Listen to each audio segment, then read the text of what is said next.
ಸಂಕಷ್ಟಹರ ಚತುರ್ಥಿ ವ್ರತ ಕಥೆ. ಒಂದಾನೊಂದು ದಿನ ಋಷಿಗಳೆಲ್ಲರೂ ಸ್ಕಂದರ ಬಳಿಗೆ ಹೋಗಿ, ಮುನಿವರ್ಯರೇ, ಜನಗಳ ರೋಗ, ಶೋಕ, ಸಂಕಟವನ್ನು ದೂರ ಮಾಡತಕ್ಕಂತಹ ಒಂದು ಉತ್ತಮೋತ್ತಮವಾದ ವ್ರತವನ್ನು ತಿಳಿಸಬೇಕೆಂದು ಪ್ರಾರ್ಥಿಸಿದರು. ಅದಕ್ಕೆ ಸ್ಕಂದರು ಮುಗುಳ್ನಕ್ಕು ಹೀಗೆ ಹೇಳತೊಡಗಿದರು. ಇಂದು ನಾನು ನಿಮಗೆ ಮಹಾಪುಣ್ಯ ಪ್ರಧಾನವಾದ ಹಾಗೂ ಸಕಲ ಕಷ್ಟಗಳನ್ನು ದೂರ ಮಾಡುವ ಸಂಕಷ್ಟಹರ ಚತುರ್ಥಿ ವ್ರತವನ್ನು ಕುರಿತು ಹೇಳುತ್ತೇನೆ. ಪೂರ್ವದಲ್ಲಿ ಪಾಂಡವರು ಪಗಡೆಯಾಟವನ್ನು ಆಡಿ ರಾಜ್ಯವನ್ನು ಕಳೆದುಕೊಂಡು ಅರಣ್ಯದಲ್ಲಿ ವನವಾಸವನ್ನು ಅನುಭವಿಸುತ್ತಿದ್ದಾಗ ಅಲ್ಲಿಗೆ ಬಂದ ಶ್ರೀಕೃಷ್ಣ ಪರಮಾತ್ಮನು ಧರ್ಮರಾಯನಿಗೆ ಈ ವ್ರತಾಚರಣೆಯ ವಿಧಾನವನ್ನು ಹೇಳಿದನು ಎಂದು ಹೇಳತೊಡಗಿದನು.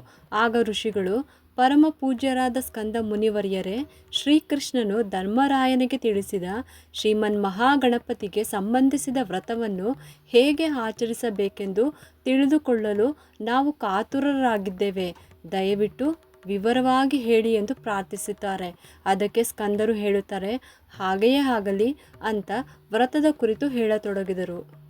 ಕೃತಯುಗದಲ್ಲಿ ಹಿಮವಂತನ ಮಗಳಾದ ಪಾರ್ವತಿಯು ಪರಮೇಶ್ವರನನ್ನೇ ತನ್ನ ಗಂಡನಾಗಬೇಕೆಂದು ನಿಶ್ಚಯಿಸಿಕೊಂಡು ಅವನನ್ನು ಕುರಿತು ತಪಸ್ಸನ್ನು ಆಚರಿಸುತ್ತಾ ತಾನು ಹಿಂದಿನ ಅವತಾರದಲ್ಲಿ ಸೃಷ್ಟಿಸಿದ್ದ ಗಣಪತಿಯನ್ನು ನೆನೆಸಿಕೊಂಡರು. ತಾಯಿಯ ಕರೆ ಕಂದನಿಗೆ ಕೇಳಿಸದೇ ಇದ್ದಿತೇ? ಗಣಪತಿ ಕ್ಷಣಾರ್ಧದಲ್ಲಿಯೇ ಪ್ರತ್ಯಕ್ಷನಾಗಿ, ಅಮ್ಮ ಏನಪ್ಪಣೆ ಎಂದು ಕೇಳಿದ. ಅದಕ್ಕೆ ಪಾರ್ವತಿಯು, ಮಗು ವಿನಾಯಕ, ನಾನು ಕೈಲಾಸದಲ್ಲಿರುವ ಸದಾಶಿವನನ್ನು ಮತ್ತೆ ಪತಿಯಾಗಿ ಪಡೆಯಬೇಕೆಂದು ನಿಷ್ಠೆಯಿಂದ ತಪಸ್ಸನ್ನು ಆಚರಿಸುತ್ತಿರುವೆ.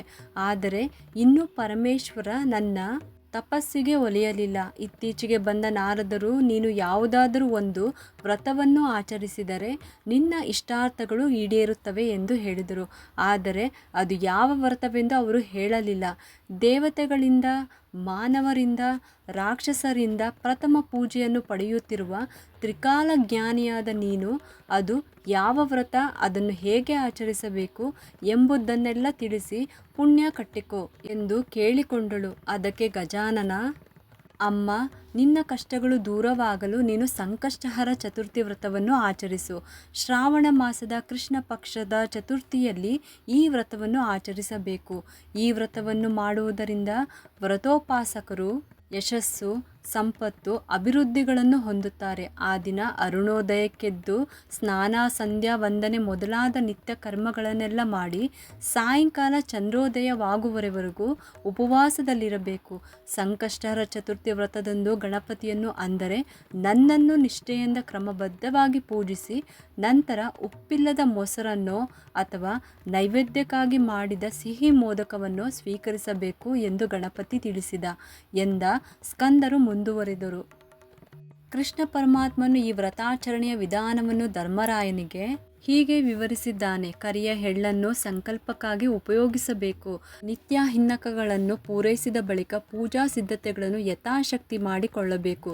ಗಣಪತಿಯ ಮೂರ್ತಿಯನ್ನು ಬಂಗಾರದಿಂದಾಗಲಿ, ಬೆಳ್ಳಿಯಿಂದಾಗಲಿ, ತಾಮ್ರದಿಂದಾಗಲಿ ಅಥವಾ ಮೃತ್ತಿಕೆಯಿಂದಾಗಲಿ ಸಿದ್ಧ ಮಾಡಿಕೊಳ್ಳಬೇಕು. ಬಳಿಕ ಆ ಮೂರ್ತಿಯನ್ನು ನೀರು ತುಂಬಿದ ಕಲಶದ ಮೇಲೆ ವಸ್ತ್ರದಿಂದ ಅಲಂಕರಿಸಿ ಸ್ಥಾಪಿಸಬೇಕು. ಕಲಶವನ್ನು ಅಷ್ಟದಳ ಪದ್ಮ, ಸ್ವಸ್ತಿಕ್ ಚಿಹ್ನೆಗಳಿಂದ ಅಲಂಕೃತವಾದ ಸ್ಥಳದಲ್ಲಿಟ್ಟು ಗಂಧ, ಪುಷ್ಪ, ಅಕ್ಷತೆಗಳಿಂದ ಪೂಜಿಸಬೇಕು. ಈ ಪ್ರಕಾರ ಪ್ರತಿ ತಿಂಗಳು ವ್ರತವನ್ನು ಸಾಂಗವಾಗಿ ಆಚರಣೆ ಮಾಡಿದರೆ ಉನ್ನತವಾದ ಫಲಗಳು ಸಿದ್ಧಿಸುತ್ತವೆ. ಸಂಕಷ್ಟಹರ ಚತುರ್ಥಿ ವ್ರತವನ್ನು ಅಜೀವವಾಗಿ ಆಚರಿಸಬೇಕು.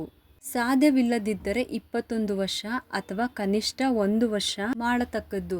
ಸಂಕಲ್ಪಿತ ಕಾಲದವರೆಗೆ ಈ ವ್ರತವನ್ನು ಆಚರಿಸಿ ಉದ್ಯಾಪನೆಯೊಂದಿಗೆ ವ್ರತವನ್ನು ಪರಿಸಮಾಪ್ತಿಗೊಳಿಸಬೇಕು. ನಮ್ಮ ಮನಸ್ಸಿನಲ್ಲಿ ಸಂಕಲ್ಪ ಮಾಡಿಕೊಂಡು ಅವಧಿಯವರೆಗೂ ಈ ವ್ರತವನ್ನು ಆಚರಿಸಿದ ಬಳಿಕ ಉದ್ಯಾಪನೆಯನ್ನು ಹೀಗೆ ಮಾಡಬೇಕು. 21 ಜನ ವೇದವೆತ್ತರು, ಸದಾಚಾರಶೀಲರು ಆದ ವಿಪ್ರರನ್ನು ಆಹ್ವಾನಿಸಿ ಯಥಾಶಕ್ತಿ ದಾನ ಕೊಟ್ಟು ಸತ್ಕರಿಸಬೇಕು. ಗಣಪತಿ ಪೂಜೆಯ ನಂತರ ವಿಧಿಪೂರ್ವಕವಾಗಿ ಅಗ್ನಿಯಲ್ಲಿ ಹೋಮ ಮಾಡಬೇಕು. ಹೋಮ ದ್ರವ್ಯಗಳೆಂದರೆ ಎಳ್ಳು, ತುಪ್ಪ, ತೆಂಗಿನಕಾಯಿ ಹಾಗೂ ಮೋದಕಗಳೇ ಆಗಿವೆ.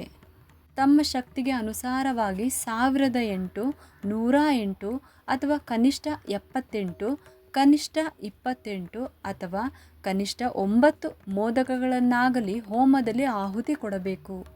ಗಣಪತಿಯ ನಾಮ ಮಂತ್ರದಿಂದಲೂ ವೇದೋಕ್ತ ಆಗಮೋಕ್ತ ಮಂತ್ರಗಳಿಂದಲೂ ಹೋಮವಾದ ಮೇಲೆ ದಾನ ದಕ್ಷಿಣೆಗಳನ್ನು ಶಕ್ತಾನುಸಾರ ಯೋಗ್ಯರಿಗೆ ಕೊಡಬೇಕು.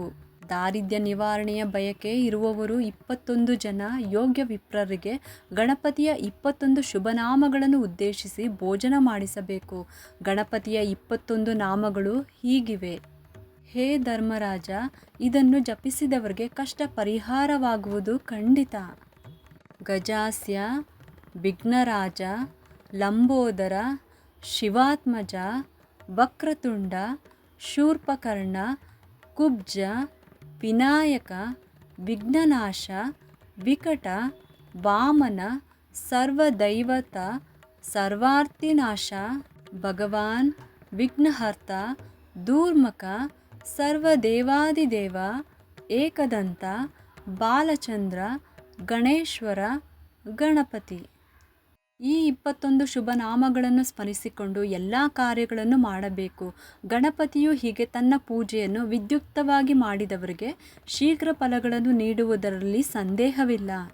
ಶ್ರೀಕೃಷ್ಣನು ಹೇಳುತ್ತಾನೆ, ಧರ್ಮನಂದನ, ಹಿಂದೆ ಪಾರ್ವತೀದೇವಿ ಈ ವ್ರತವನ್ನು 18 ಮಾಸಗಳು ಎಡಬಿಡದೆ ಮಾಡಿದ್ದರಿಂದ ಆಕೆಯ ಮನಸ್ಸಿನ ಬಯಕೆ ಈಡೇರಿತು. ಸಾಕ್ಷಾತ್ ಪರಶಿವನನ್ನೇ ಪತಿಯನ್ನಾಗಿ ಪಡೆದಳು. ನೀನು ಈ ವ್ರತ ಮಹಿಮೆಯನ್ನು ತಿಳಿದು ನಿನ್ನ ಕಷ್ಟಗಳನ್ನು ಬಗೆಹರಿಸಿಕೋ. ಈ ವ್ರತ ಮಹಾತ್ಮೆಯನ್ನು ಶಿವಪುತ್ರನಾದ ಸ್ಕಂದದೇವರು ಋಷಿಗಳಿಗೆ ಬೋಧಿಸಿದನು. ಋಷಿಗಳಿಂದ ಭೂಲೋಕದಲ್ಲಿ ಈ ವ್ರತವು ಪ್ರಚಾರವಾಯಿತು. ಸೂತ ಪುರಾಣಿಕರು ಇತರ ಮಹರ್ಷಿಗಳಿಗೆ ಈ ಕಥೆಯನ್ನು ಹೇಳಿದರು. ಈ ವ್ರತವನ್ನು ಭಕ್ತಿಯಿಂದ ಆಚರಿಸಿದವರಿಗೆಲ್ಲ ಸಂಕಷ್ಟ ಹರಣವಾಯಿತು. ಹಿಂದೆ ಧರ್ಮರಾಜನು ತನ್ನ ದಾಯಾದಿಗಳಿಂದ ರಾಜ್ಯನಾಶ ಹೊಂದಿದಾಗ ಈ ವ್ರತ ಆಚರಿಸಲು ಆತನಿಗೆ ವೈರಿಗಳು ನಾಶವಾಗಿ ಮತ್ತೆ ರಾಜ್ಯ ಕೈಸೇರಿತು. ಭಗವಾನ್ ಸದಾಶಿವನು ತ್ರಿಪುರಾಸುರ ಸಂಹಾರ ಕಾಲದಲ್ಲಿ ಈ ವ್ರತವನ್ನು ಆಚರಿಸಿದುದರಿಂದ ಆತನ ಸಂಕಲ್ಪ ನೆರವೇರಿತು. ಇಂದ್ರನಿಗೆ ಕಳೆದು ಹೋದ ಸ್ವರ್ಗ ಲೋಕಾಧಿಪತ್ಯ ಮತ್ತೆ ದೊರಕಿತು. ರಾವಣನು ವಾಲಿಯ ಬಾಧೆಯಿಂದ ಬಿಡುಗಡೆ ಹೊಂದಿದನು. ಸೀತಾನ್ವೇಷಣೆಯ ಸಮಯದಲ್ಲಿ ಕಾರ್ಯಸಿದ್ಧಿಗಾಗಿ ಹನುಮಂತನು ಈ ವ್ರತವನ್ನು ಆಚರಿಸಿ ಯಶಸ್ವಿಯಾದನು.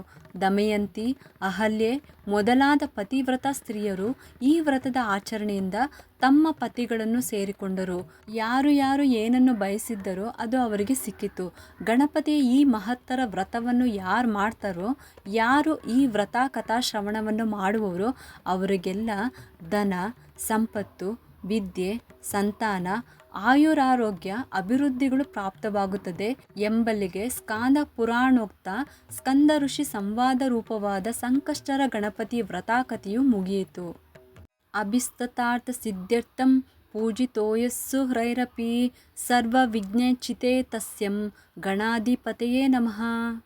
ಶ್ರೀಮನ್ ಮಹಾಗಣಪತಿ ಪ್ರಸಾದ ಸಿದ್ಧಿರಸ್ತು.